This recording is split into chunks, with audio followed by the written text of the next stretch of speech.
Hello and welcome to another video. In this video we will take a quick look at Flashit. This is a new tool for writing ISO and image files to USB sticks and SD cards. If you are a Raspberry Pi user, you will find this useful. First, let's flash an image file to an SD card. Select the image file that you want to flash. You can either browse for an image file or select a recently used file. I'm going to select a Raspbian image that I had downloaded earlier. Select the target device for the image. This can be a USB stick, SD card or SSD. Internal drives are labeled here so that you don't select them by mistake. The drive selected as system is the drive that the system is currently running from. You can't select this drive or make any changes to it while the system is running. I'll select this SD card. This is plugged into a USB card reader, so it's showing up as a generic storage device. This is a summary page. Here you can change the two options that you selected earlier. This option will validate the device after writing. If the SD card is damaged or if the image was not flashed properly, then the validation will fail. You can try flashing the file again or use another SD card. This option will expand the last partition on the device. So if you are flashing Raspbian or another operating system, the root partition will be expanded to occupy the entire drive. This option will eject the device after flashing so that it can be safely removed. Click right to proceed. Click yes to continue. Enter your admin password.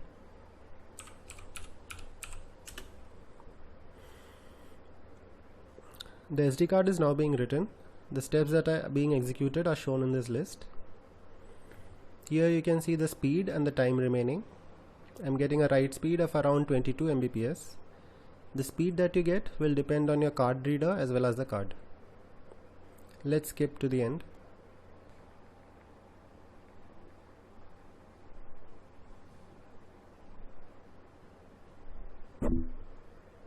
Now it is validating the data that was written to the SD card. This is much faster since it is reading from the device instead of writing. Let's skip to the end. The image file has been written. Click OK to come back to the home screen. Now let's do the reverse. We will create an image file from the SD card that we flashed just now. Click on create image. The SD card has been ejected, so I need to disconnect and connect it again.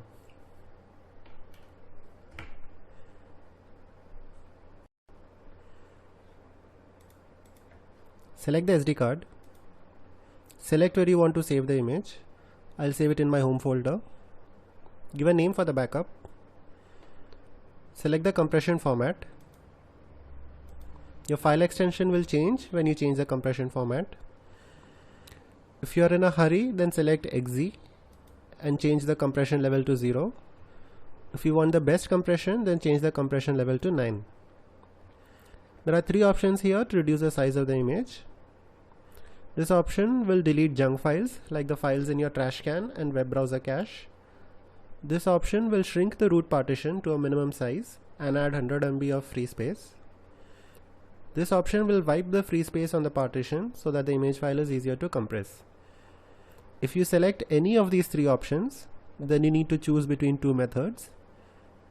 If you select the first method, then it will create a temporary image and the clean, shrink and wipe operations will be done on the temporary image. The advantage is that the source device will not be modified, but on the downside, you need a lot of free space. If you have a 16 GB SD card, then you need 16 GB of free space to create the temporary image. This can be a problem with large devices. So if you have a 64 GB SD card, you need 64 GB of free space.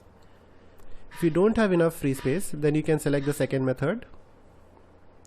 If you select this method, then the operations will be done directly on the source device and the image file will be created directly from source. Click on create to proceed. Since we have selected the second method, it is warning us the source device will be modified. Junk files will be deleted, free space will be wiped, and the last partition will be shrunk and expanded again after the image is created. Click yes to continue. Enter your admin password. This can take some time depending on the options that you have selected. Since you have selected the direct method, this will be much faster. If you select the option to create a temporary image, that will take some more time.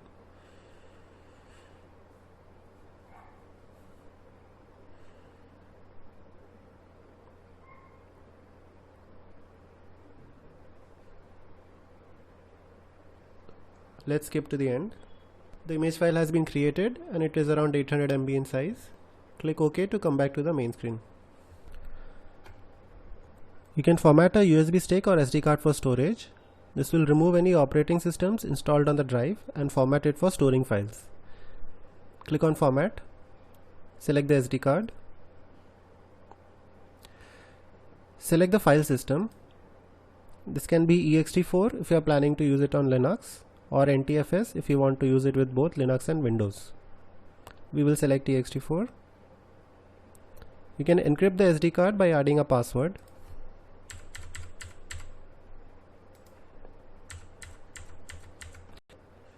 If you encrypt the drive, then it will work only on Linux. You won't be able to access the drive from Windows or Mac.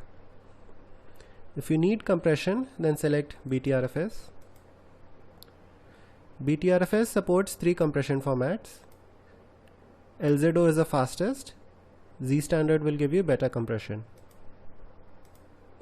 Click on Format to proceed. Click Yes to continue. Enter your admin password.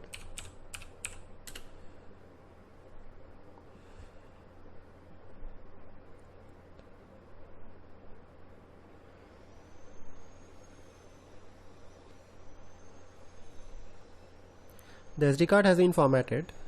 Let me remove and reconnect the SD card.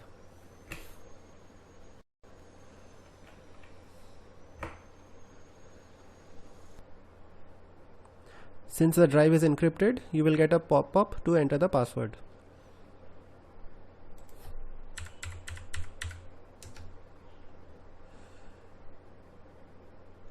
When you enter the password, the drive will be mounted as a normal device.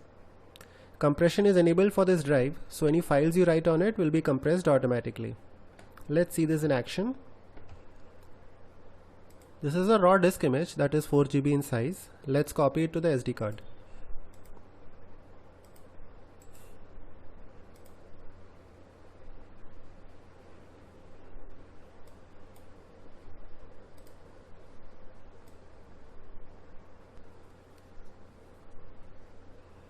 The file has been copied. Let's check the free space. The compression seems to be working. The 4 GB file is only using 1.5 GB of space on the card. Click OK to come back to the main screen. You can also mount image files and browse the contents of the image. Click on Mount. Select the image file that you want to mount. I'm going to select the Ubuntu ISO. The file has been mounted, and as we can see, it has 2 partitions. We can click these buttons to open the partition in a file manager.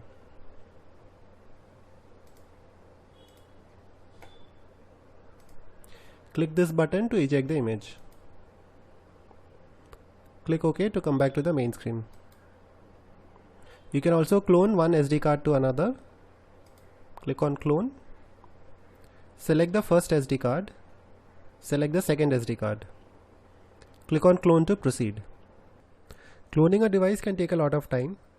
If you have a 64 GB device, then all 64 GB needs to be read from the source device and written to the target device. If you are using a slow USB stick, this can take a lot of time. If you want to speed up the cloning, you can select the fast cloning option. What this does is, it will shrink the partition on the source device, copy the data to the destination device, and then expand the partitions on both the source as well as the destination devices.